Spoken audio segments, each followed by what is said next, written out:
Have you ever walked into a room and felt like something was just a little off? You can't explain it, but your brain is telling you to pay attention.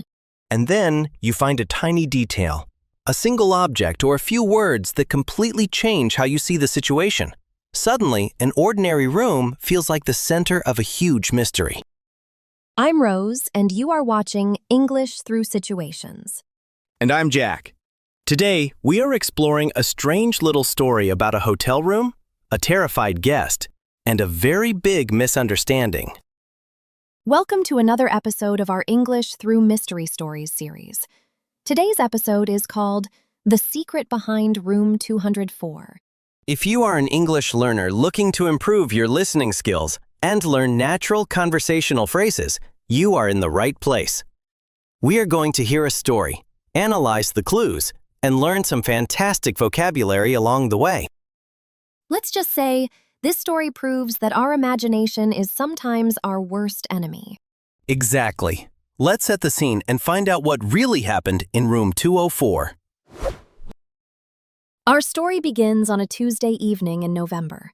It was raining heavily, the kind of cold, endless rain that makes you want to get inside and never leave. A man named Arthur was traveling for business. He was exhausted. He had spent the last 8 hours in meetings, followed by a 3-hour drive to a small town he had never visited before. He pulled his rental car into the parking lot of the Oakwood Inn. It was an older, boutique hotel. It had a lot of charm, dark wood floors, vintage furniture, and heavy velvet curtains. But on a rainy night, it also felt a little bit creepy. Arthur checked in at the front desk. The receptionist, an older man with a very quiet voice, handed him a heavy brass key. He said, "You are in room 204, sir. It is at the very end of the hall on the second floor. It is our quietest room." Arthur just nodded, took the key, and carried his suitcase up the stairs.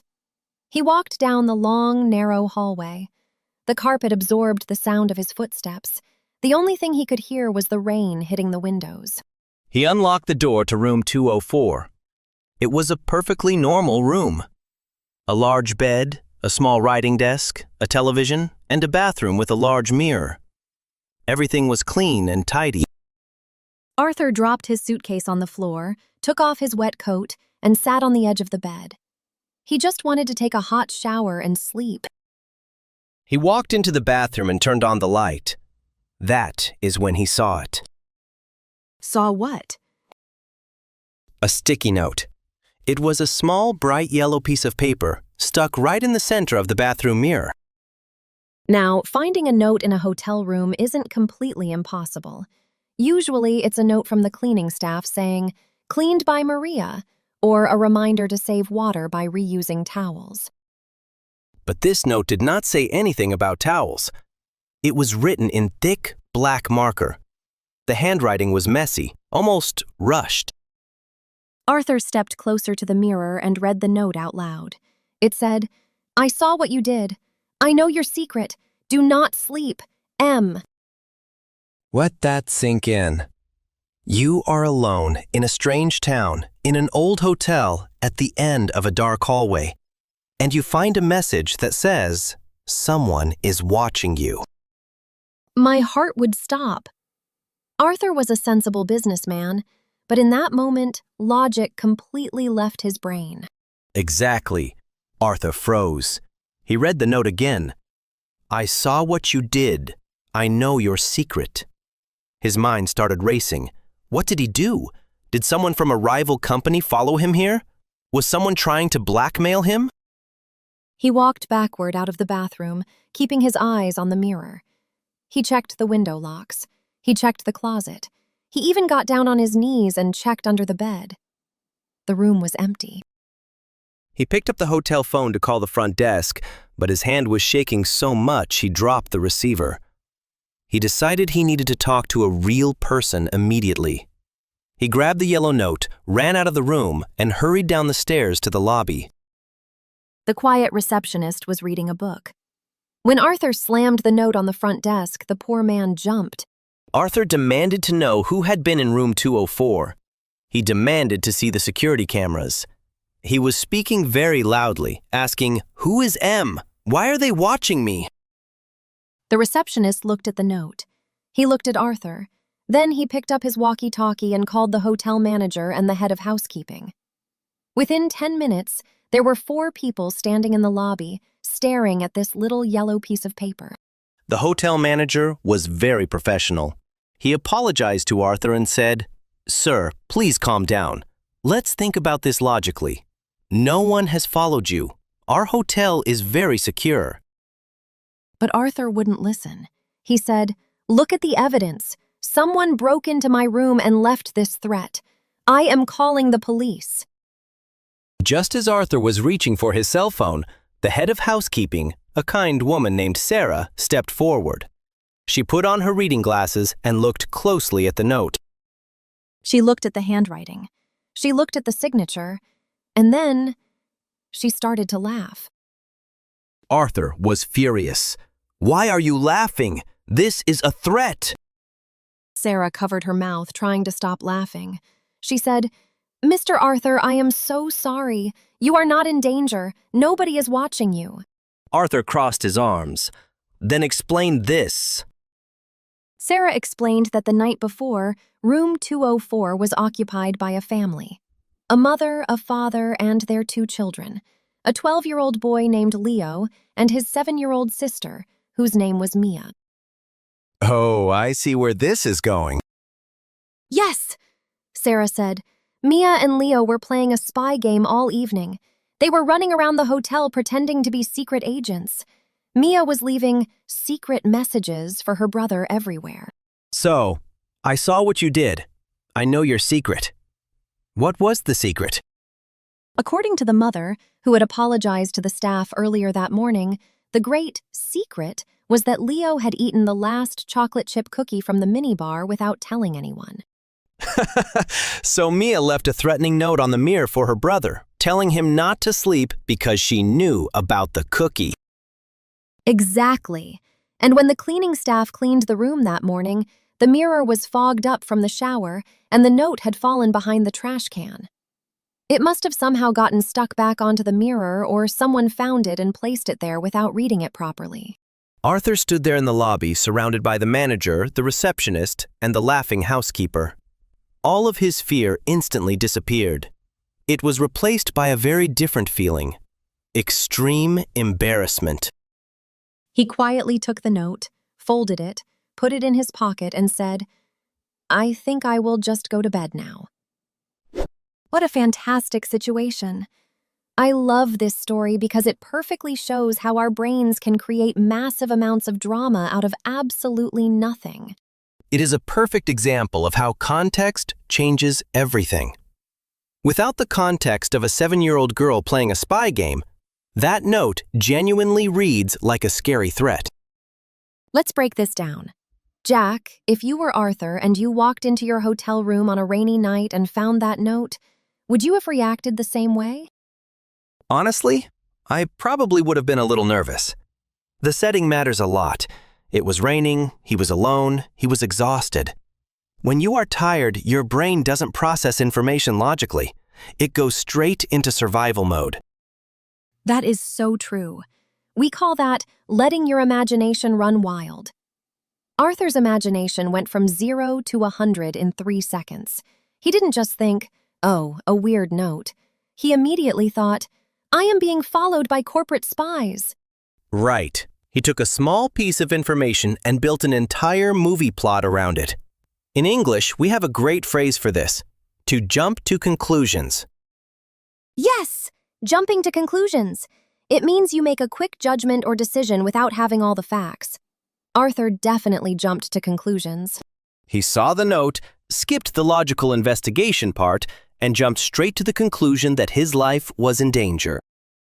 But we can't completely blame him, because the note was taken out of context. This is another really important phrase for our listeners. When something is taken out of context, it means you only see or hear a small part of a situation, and you don't know the background. Without the background, the meaning completely changes. Imagine someone takes a photo of you sneezing. In that exact second, your face might look like you are incredibly angry or crying. If someone sees just that photo, out of context, they will misunderstand how you were really feeling. That is exactly what happened with the letter M. In Arthur's mind, M was a mysterious villain. In reality, M was a little girl who was angry about a cookie. I think the funniest part of the story is the contrast between his reaction and the reality. He was so confident that he was the victim of a crime. He even demanded to see the security cameras. That shows how powerful fear is. Once you believe something scary is happening, your brain looks for evidence to prove it. He probably thought the quiet receptionist was part of the conspiracy too. Definitely. He thought the quiet hotel at the end of the dark hallway was suspicious, but really it was just a nice, quiet hotel. It's a great reminder that sometimes the simplest explanation is the right one. Exactly. In situations like this, we say it was a simple misunderstanding. A misunderstanding is a failure to understand something correctly. It wasn't malicious. Nobody was trying to hurt Arthur. It was just an accident. A hilarious accident. But it raises a good point about communication. How many times in our daily lives, especially in a second language, do we read an email or hear a comment and jump to conclusions? Oh, all the time. You read a message from your boss that just says, "See me," and your imagination runs wild. You think, "I'm getting fired. I did something wrong." But in reality, they just want to give you a piece of cake. Yes, because text messages and notes don't have tone of voice. Arthur couldn't hear little Mia's voice giggling when she wrote the note. He read it in a serious, threatening voice in his own head. That's a really important lesson for English learners. When you are communicating, especially in writing, remember that the other person might not have the same context as you. And if you are the person receiving the strange message, take a deep breath before you react. Don't run down to the lobby and demand security cameras right away. Try to clear things up first. To clear things up means to solve a confusion or explain a misunderstanding. The housekeeper, Sarah, was the one who cleared things up in this story. She provided the missing context. I also feel a little bit sorry for Arthur, because the transition from extreme fear to extreme embarrassment is brutal. Oh, definitely. We say he blew things out of proportion. To blow something out of proportion means to make a small problem seem like a massive crisis. The cookie theft was a small problem for Mia. Arthur blew the note out of proportion and turned it into an international spy thriller. But at the end of the day, he has a great story to tell. I bet he laughs about it now. I hope so. Next time he checks into a hotel, I wonder if he checks the mirrors first. Welcome back. Before we wrap up this mystery, let's take a closer look at the vocabulary we used today. This part of the episode is designed to help you sound more natural when you describe confusing situations in English. We have selected 6 fantastic phrases from Arthur's story. Let's dive into the first one. Our first phrase is, to let your imagination run wild. We use this phrase when someone allows their mind to create all sorts of crazy, exaggerated, or unrealistic scenarios. Instead of thinking logically, your brain just starts inventing things. Exactly. For example, if your friend doesn't answer their phone for a few hours, you might think they are ignoring you, or that they are in the hospital. You are letting your imagination run wild. In our story, Arthur let his imagination run wild when he thought he was being followed by corporate spies. Here is another example sentence.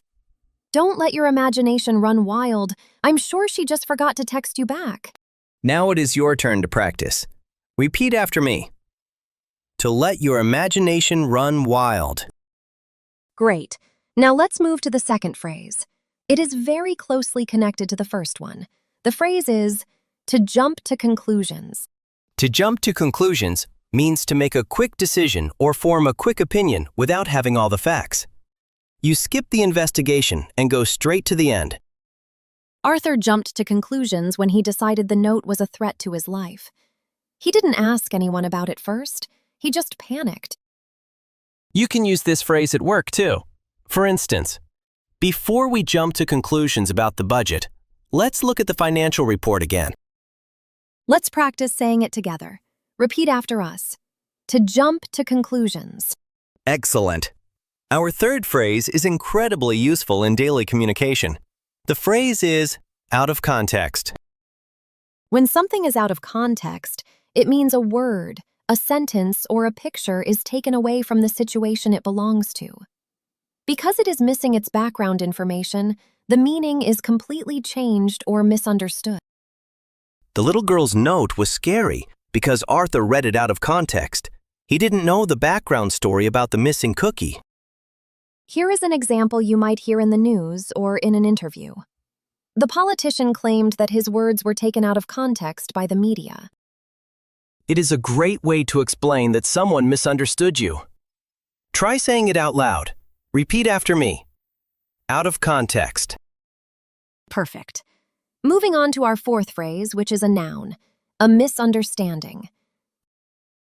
A misunderstanding is simply a failure to understand something correctly. It usually implies that the mistake was an accident, not a deliberate lie or a trick. When the housekeeper explained the spy game, she showed that the whole situation was just a massive misunderstanding. If you ever have a small conflict with a friend or colleague, this is the perfect word to use to keep things peaceful. You can say, "I think there has been a misunderstanding. That is not what I meant." Let's practice this one. It's a long word, but very natural. Repeat after us. A misunderstanding. Great job. Now, when you have a misunderstanding, what do you need to do? You need to use our fifth phrase, to clear things up. To clear things up means to solve a confusion, to explain a situation, or to provide the missing facts so that everyone understands the truth. In our story, Sarah the housekeeper was the one who cleared things up. She explained who M was, and all the fear went away.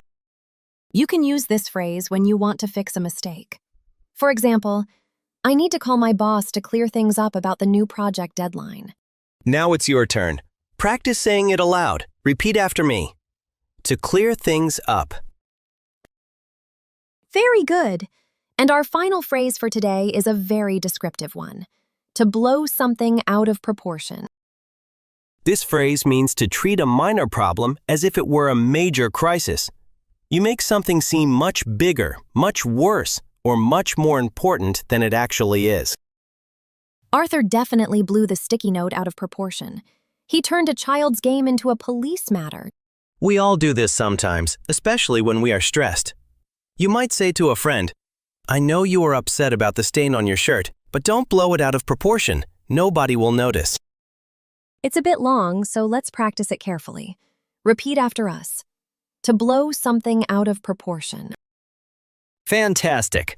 These 6 phrases will really help you describe situations where things go wrong, people get confused, or emotions get a little too high. And that brings us to the most important part of the episode, hearing from you. We love reading your thoughts because it is the best way to practice what you have learned. Today's story was all about a tiny detail creating a huge amount of unnecessary panic.